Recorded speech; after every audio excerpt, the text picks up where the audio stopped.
What's up, guys? I'm Adam. Hi, and I'm Renee. This is Adam and Renee Learn Chinese, the web show about language, culture, and finding your roots. This is our very first episode, so I figured we would take some time to introduce ourselves. We both grew up in Western Massachusetts, and we're Chinese American.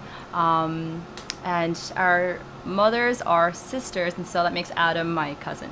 Actually, our family is part of a small group of Chinese that lived in Vietnam prior to the Vietnam War, known as the Hoa people. So after the war, we came to the United States, or maybe fled is a more appropriate word, but we found our way to Western Mass. So childhood was pretty interesting because we had a few different languages thrown at us. So there was English, Vietnamese, and Cantonese, and I think Adam's side of the family kind of favored Cantonese, and so his is stronger than mine, or his language is. That's right.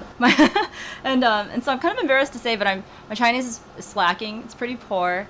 And I think it's because later on, my mom started tuning into her Vietnamese side.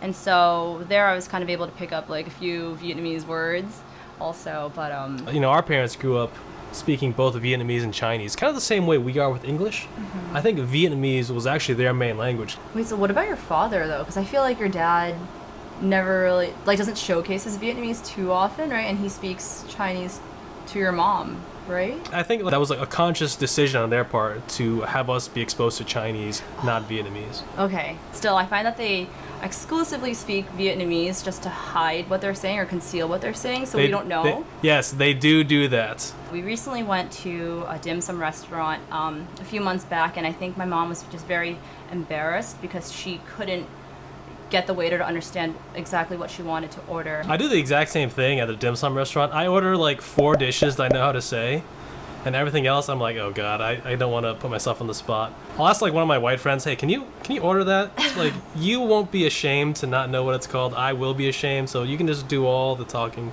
I mean, I'd like to think that I'm pretty aware of like all the Chinese selection or Chinese food selections on that dim sum cart. Well, your dad actually can write Chinese, right?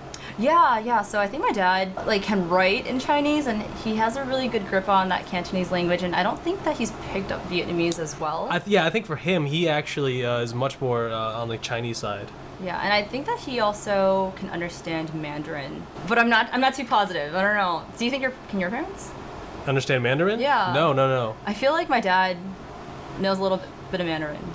My dad knows a little bit of Hakka Chinese, but that's a story for another day. That's a whole other Chinese dialect that actually I just discovered this like 6 months ago. I've known my dad my entire life, and just recently my mom's like, you don't know your dad speaks Hakka Chinese? I'm like, what? I've never even heard of this. Yeah. But that's a story for another day. So ultimately, I think what this web show is about, it's a way for us to get more in tune with where we came from, with our parents, to learn more Chinese, to learn more about the culture, and also to talk about contemporary Asian American issues, because that's so much of who we are now. So I think that's all we got for today. Make sure to subscribe for updates, and we'll try to keep you in tune with our progress as we learn more about our roots. Stick with us. It'll get good. Stick with it.